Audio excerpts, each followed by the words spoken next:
আসসালামু আলাইকুম, সবাইকে স্বাগত জানিয়ে শুরু করছি আজকের ভিডিওটি।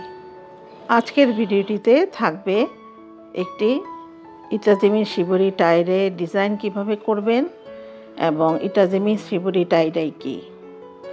ইটাজিমি একটি জাপানি ভাষা।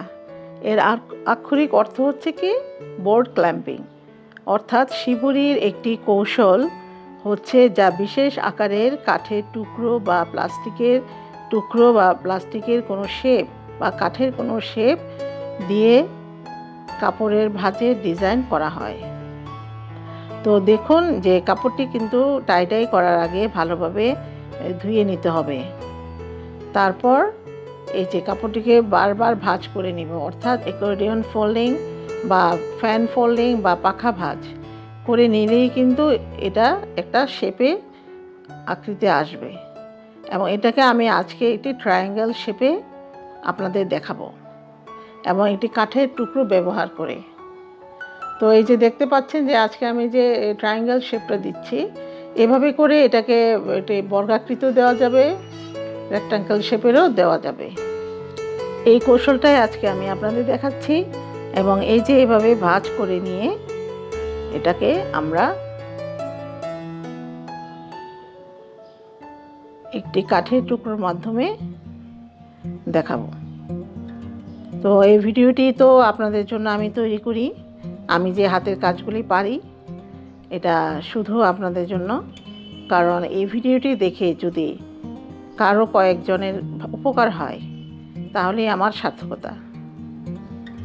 তো এই যে দেখতে পাচ্ছেন যে কৌশলটা প্যাটার্নটা আমি তৈরি করছি, এই প্যাটার্নের মাধ্যমে কিন্তু এই যে দেখতে পাচ্ছেন কাঠের টুকরাটা যে দিলাম, আমরা যেভাবেই দিব সেভাবেই কিন্তু একটি ডিজাইন চলে আসবে, কিন্তু খুব শক্ত করে এই কাঠের টুকরাটাকে বাঁধতে হবে। তো আজকে আমি একটু ট্রায়াঙ্গেল শেপ দিয়েছি। এটাকে বিভিন্ন আকৃতির কাঠ আপনারা মার্কেটে কিনতে পারবেন, আমি বিভিন্ন ভিডিওতেও বলেছি, আজকেও বলছি।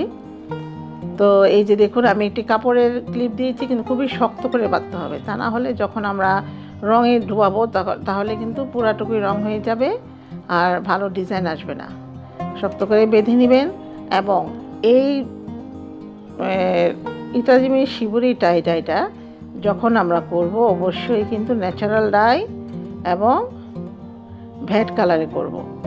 এটা আবার যদি আমরা রিয়েক্টিভ ডাই করতে যাই অথবা কোনো আরও যে আমাদের সালফার ডাই আছে এবং আমাদের ডাইরেক্ট ডাই আছে, এগুলিতে কিন্তু এই ডিজাইনটা ভালো আসবে না। তো আজকে আমি ভ্যাট রং ব্যবহার করেছি এবং এই ডিজাইনগুলি দিয়েছি। এখানে কাপড়ের টুকরো অল্প, আমি আর অন্যান্য কাজও করেছি। তো নেভি ব্লু ভ্যাট কালার ব্যবহার করেছি। তো এটাকে রঙে 20 থেকে 30 মিনিট ডুবিয়ে রাখবেন, বেশিক্ষণ আর দরকার নেই, যেহেতু আজকেরটা একটু মোটা কাপড় ছিল আমার। তো আপনারা ওরকম কাপড়ের ভেদ বুঝে সময়টুকু রাখবেন এবং কাপড়টি খুব ভালোভাবে ঠান্ডা পানিতে ধুয়ে নেবেন। তো এই যে হয়ে গেল আমার এই ইটাজিমি শিবরি টাইডাই ট্রায়াঙ্গেল শেপ।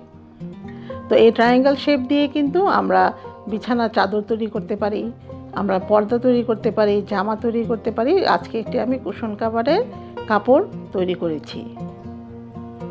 তো এই যে দেখতে পাচ্ছেন কি চমৎকার একটি ডিজাইন এসেছে। তো আমার ভিডিওটি যদি আপনাদের ভালো লাগে অবশ্যই সাবস্ক্রাইব করবেন, লাইক কমেন্ট দিয়ে সাথে থাকবেন এবং আমাকে কমেন্টে জানাবেন কেমন হয়েছে। ধন্যবাদ সবাইকে। আসসালামু আলাইকুম।